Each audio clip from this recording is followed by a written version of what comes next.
की शान इस प्रोग्राम के तहत आज हम जिस शख्सियत से आपकी मुलाकात कराने जा रहे हैं वो किसी भी तारीफ के मोहताज नहीं है। इकबाल दुर्रानी साहब आज हमारे साथ हैं और हम उनसे फिल्म्स के नहीं बल्कि उनके निजी जीवन के बारे में भी बात करेंगे। सर, आपका हमारे कार्यक्रम में बहुत बहुत स्वागत है। बहुत बहुत शुक्रिया आपका। बताएं। जी, मैं बिल्कुल वहीं से चलना चाहता हूँ जब आपने शुरुआत की फिल्मों की। आज तो आपका एक ब्रांड नाम है, लेकिन जब आपने शुरुआत की तो सर कहाँ से की और क्या क्या आपको परेशानी आई, यहाँ से शुरू करते हैं। कहाँ से फिल्म के लिए मैं इंडस्ट्री में आया जी। और मेरी पहली फिल्म थी काल चक्र और वो शहनशाह के अपोजिट में रिलीज़ हुई। बहुत छोटी सी फिल्म थी, इतना कुछ उसने धमाका किया खास करके मेरी राइटिंग के बारे में कि मैं रातों रात राइटिंग में सुपरस्टार हो गया। उसके बाद मैंने पीछे मुड़ के देखा नहीं। उसके बाद कोई कहानी नहीं बनी सिवा कामयाबी की कहानियां मैं लिखता गया। हाँ, जितनी परेशानी हुई वो उस काल चक्र के पहले कि मैं झारखंड बिहार के गांव से आया कि किसान का बेटा, बम्बई में अपना कोई नहीं, पॉकेट में पैसे नहीं और ख्वाब बहुत ऊंचे। तो एक बात आप जानिए सिद्दीकी साहब कि ज़मीन पे चलता है मगर ख्वाब आसमानी है, वही तो इकबाल दुरानी है। बहुत अच्छे सर, आपने इंडस्ट्री को बहुत अच्छे स्टार दिए हैं। जी। मैं जानना चाहूँगा सबसे पहला ऐसा कौन सा स्टार है जिसको आप पसंद करते हैं। अजय देवगन। अजय देवगन को जब लिया गया था फूल और कांटे में तो बहुत सारे लोग कन्विंस नहीं थे, इसलिए कि वो एक जिस तरह से हीरो के इमेजेस सोचते आ रहे थे लोग, उससे वो अलग लगता था कि एक आम आदमी की तरह है वो, और एक आम आदमी को हमने हीरो बना दिया है। फिल्म बनती गई और उसका जो डेडिकेशन और उसका जो जुनून, ओहो, लोग कन्विंस होते चले गए। और फिर एक वाकया ये है कि एक सीन ऐसा था फूल और कांटे में जिसमें अजय देवगन के सारे डायलॉग्स थे और अमरीश पुरी जी का एक भी डायलॉग नहीं था उस सीन में। वो इंटरवल का सीन है। तो अमरीश पुरी ने इनकार कर दिया कि एक नए लड़के को इतने सारे डायलॉग और मेरा इस सीन में एक भी डायलॉग नहीं, मैं नहीं करता। फिर मैं पहुंचा, फिर मैंने उनको समझाया कि अगर आप डायलॉग बोल देंगे तो आप विलेन हो जाएंगे, इसलिए आपका डायलॉग इसमें मैंने नहीं लिखा।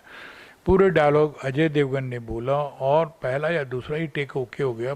सेट पे तालियां बजी, क्योंकि उसने कई दिनों से उस डायलॉग को हमसे लेके उसमें मेहनत कर रहे थे। वो इंटरवल पॉइंट है फिल्म का, देखिएगा। एक न्यू कमर आर्टिस्ट के लिए वैसा सीन परफॉर्म करना उसी दिन लग गया था कि ये अजय जो है वाकई अजय रहेगा, जीत के ही रहेगा, और वही हुआ। मैं राइटर की नज़र से अगर आपसे पूछूं तो आपके लिए कौन सी स्टोरी आपको बहुत पसंद है। मुझे जितनी राइटिंग मिली उसमें फूल और कांटे, सौगंध, ये दोनों मुझे बहुत अजीज है मेरी राइटिंग के पॉइंट ऑफ व्यू से भी और स्क्रिप्ट स्टोरी के पॉइंट ऑफ व्यू से भी। और ये दोनों ही फिल्में कामयाब हुई, जिसका स्क्रिप्ट लिखते वक्त ही पता नहीं क्यों अंदाजा था कि ये हिट होना ही है, और वही हुआ, तो अच्छा लगा। अजय देवगन के अलावा और कौन सा ऐसा स्टार है जिसे आप पसंद करते हैं। शाहरुख खान है, अक्षय कुमार है, ये सब मेरी फिल्मों। दिल आशना में शाहरुख खान की पहली फिल्म थी, वो भी मेरी है। अक्षय कुमार की पहली फिल्म सौगंध, वो भी मेरी। क्योंकि इनकी पहली फिल्में मेरे साथ हैं तो इनके ग्रोथ को जितना मैं जान सकता हूँ शायद कोई दूसरा नहीं, कि कैसे ग्रो करके कहाँ से ये चले थे और कहाँ तक पहुँचे। तो जहाँ तक ये पहुँच रहे हैं वहाँ तक मुझे कहीं से ये एहसास है कि जैसे मैं भी पहुँच रहा हूँ। तो ये सारे आर्टिस्ट, बाकी नागार्जुन भी हमारे साथ शिवा में रहे, लेकिन वो तो साउथ में रहे इसलिए आगे उनको मैं ज़्यादा जान नहीं पाया। लेकिन ये तीनों नाम तो हैं जिनको मैं बहुत पसंद करता हूँ। अगर हम सर हीरोइन की बात करें तो हीरोइन आपकी पसंदीदा कौन सी है जिसे आपने लिया है या लेना चाहते थे ले नहीं पाए। हीरोइन एक्चुअली मैं ज़्यादातर मतलब मेरे हाथ से हीरोइन जैसे रानी मुखर्जी, मेहंदी फिल्म थी उनकी मेरे साथ, वो पहली उनकी हिट फिल्म थी। और पहली एक ऐसी कहानी मैंने लिखी थी जो वुमेन ओरिएंटेड थी। उसके हीरो का नाम बहुत लोगों को मालूम भी नहीं होगा क्योंकि पूरी रानी फिल्म थी। और वो तो रानी को मैंने एक देखा कि इतना जल्दी वो पिक करती है, इतना जल्दी वो ढल जाती है किरदार में। मधु भी बहुत अच्छी थी। तो ये दोनों हीरोइनें मेरे साथ रहीं। बाकी करिश्मा को तो हमारे साथ खुददार में थी, ममता थी, जयप्रदा थी, बहुत सारी हीरोइनें थीं। लेकिन इसमें जो सबसे ज़्यादा जो मुतासिर हुआ मैं, वो रानी मुखर्जी से, क्योंकि रानी मुखर्जी की पर्सनैलिटी और ये वगैरह कोई बहुत ज़्यादा ये नहीं थी, स्टनिंग नहीं थी, चौंका देने वाली नहीं थी, लेकिन उसने अपने परफॉर्मेंस से अपनी पर्सनैलिटी को निखारा और जहाँ तक कोई सोच नहीं सकता था वहाँ तक वो उस बुलंदी पे गई। सर आपने क्या राजकुमार जी के साथ काम किया? राजकुमार जी को तो मैं उन खुशनसीबों में से हूँ जिन्होंने राजकुमार को डायरेक्ट किया है बेताज बादशाह में। और राजकुमार उसका नाम ज़रूर था लेकिन था वो बादशाह, और मेरा टाइटल भी इसलिए मैंने बेताज बादशाह रखा था। वो जनरेशन अब नहीं मिलेगी, वो सिद्दीकी साहब, वो जो दिलीप कुमार, राजकुमार, अशोक कुमार, ये जनरेशन ही एक अलग थी। उनके पास कोई पास्ट नहीं था जिसको देख के वो सीखते। लेकिन उसके बाद भी इतने महान एक्टर, इतने महान आदमी, ये दोनों का इतना महान कॉम्बिनेशन आज नहीं मिलता। आज कोई बहुत अच्छा आर्टिस्ट है तो आदमी में उतना अच्छा नहीं है, अगर आदमी बहुत अच्छा है तो आर्टिस्ट नहीं है। दोनों का कॉम्बिनेशन आज मुश्किल है। लेकिन उन लोगों में तो कमाल की बात थी। था सिर्फ आर्ट था, ऐसा नहीं कि उनको 5 करोड़ रुपए दे दे कुत्ते की सालगिरह में आ जाएं, ऐसे वो नहीं थे।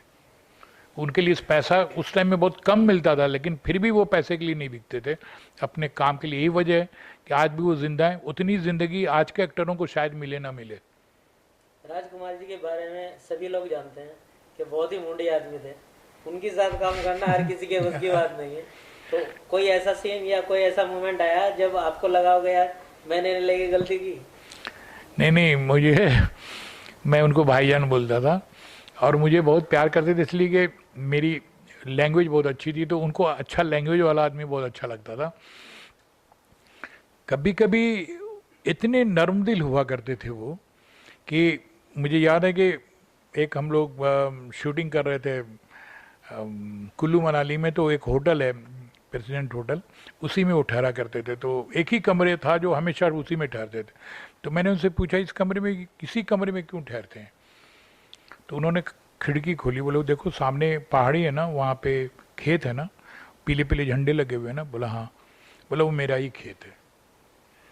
इस कमरे में इसलिए ठहरता हूँ इकबाल क्योंकि यहाँ खिड़की खोलता हूँ तो मुझे अपना खेत नज़र आ जाता है, फिर मैं ये देख लेता हूँ कि वहाँ धूप निकली हुई है कि बारिश हो रही है। मैं हैरान रह गया कि इतना इमोशनल जज्बाती आदमी।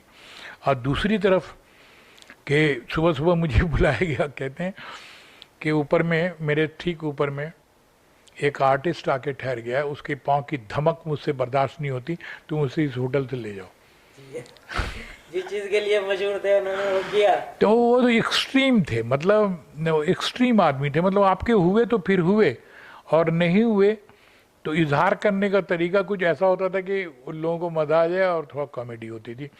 लेकिन वसूल के बड़े पक्के, सिर्फ ऊपर से सख्त थे, अंदर से बहुत ही नर्म। और दिलीप कुमार साहब के साथ भी मैंने स्क्रिप्ट लिखी, एक फिल्म कर रहा था, उनको भी मैंने देखा। ये ऊपर से बहुत नर्म है दिलीप साहब, लेकिन अंदर से वसूल के बड़े सख्त। तो ये दोनों ही कैरेक्टर एक दूसरे के उल्टे, लेकिन दोनों ही महान अपने अपने। मतलब इनके साथ काम करके मैं इन्हीं दोनों ऐसे कैरेक्टरों का ख्वाब देख करके इंडस्ट्री में आया था, और मेरा ख्वाब पूरा हुआ इनके साथ काम करके। ये ऊपर वाले का करम है और जिसका मैं शुक्रिया अदा करता हूँ।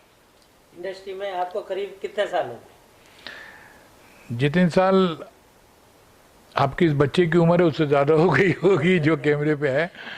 नहीं, हाँ, तो मेरी उम्र मेरी पहली फिल्म 88 में रिलीज़ हुई, तो रिलीजिंग में 28 साल हो गए। आया था मैं 85 में, तो 15 और अभी 15 जोड़, तो मैंने 30 साल, हाँ, एक जनरेशन पूरा मैंने इंडस्ट्री में गवाया। इतना शायद इतना देर तक सस्टेन करने वाला बहुत कम आदमी थे। अभी जो चोपड़ा साहब थे, ये थे, वो थे। लेकिन 30 सालों का, 3 दशक का जिक्र मैंने सिर्फ इसलिए किया कि मैं ये जानना चाहता हूँ कि उस दौर में और इस दौर में क्या फ़र्क महसूस करते हैं, कलाकारों में, राइटर्स में, सिंगिंग में, ये सब चीज़ों में बताइए। ज़माना तो फ़र्क लाता ही है ना हमेशा। जैसे 30 साल पहले जब हम थे, उसके पहले 30 साल यही तो 1952 के गाने 50, और हम 80 में आए तो 80 के गानों में फ़र्क था। आज ये तो फ़र्क आना है, लेकिन अब सवाल ये कि अच्छा फ़र्क आया बुरा आया। तो फ़र्क हमेशा ही अच्छा भी आता है बुरा भी आता है। टेक्निकली हम इतने एडवांस हो गए हैं कि अब आप जो भी सोचें उसको आप पर्दे पे दिखा सकते हैं, स्पेशल इफेक्ट से, शूटिंग करके, कैमरे से। तो टेक्निकली बहुत ही फ़र्क आ गया। लेकिन जहाँ टेक्निकली फ़र्क आया है, ऊंचाई आई है, वहीं गिरावट आई है थीम्स के लिए। थीम्स कमज़ोर हो गए हैं, कहानी वीक हो गई है। हाँ, जब आप कवच मोटा पहनते हैं तो बदन कमज़ोर हो जाता है, इंसान की फितरत है। पिंजरा मजबूत होगा तो परिंदा कमज़ोर हो जाता है।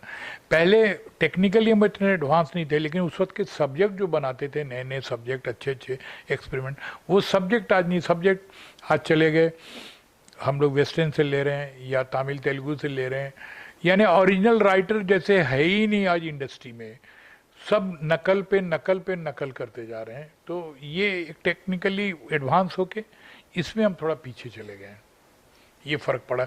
उसी तरह म्यूज़िक लीजिए, दुनिया भर के इंस्ट्रूमेंट्स आ गए हैं, 150 300 ट्रैक्स बनते हैं, लेकिन टोटल जब म्यूज़िक आता है तो आपको लगता है कि ये म्यूज़िक है या नॉइज़ है, शोर है, क्या है।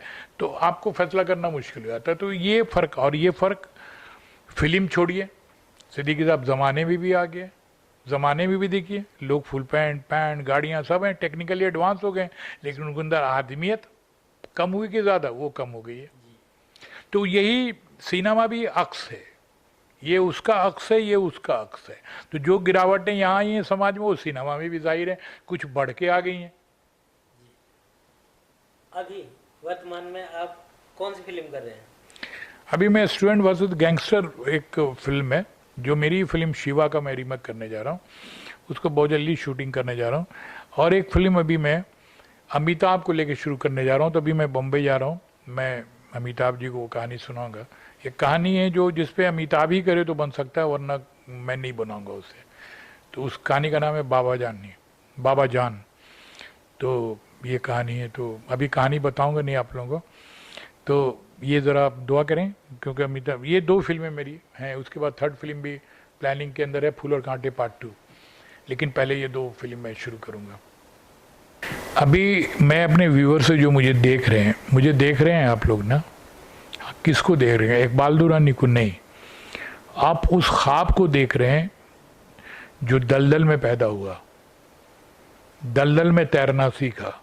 और एक बात जान लें, जो दलदल में तैरना जान लेते हैं, उन्हें समुंदर की लहरें डुबा नहीं पाते, वो समुंदर की लहरों पे दौड़ जाते हैं। आप भी अपने अंदर वो हौसला पैदा करें और आप भी समुंदर की लहरों पे दौड़ जाएं। बहुत बहुत शुक्रगुजार हूँ ये मासूम सी मुस्कुराहट लिए सिद्दीकी साहब का और जनता की खोज का, कि इसके ज़रिए मैं आप तक पहुँचा, और अब आपका भी, सबका मैं शुक्रगुजार हूँ। बहुत बहुत शुक्रिया सर आपका।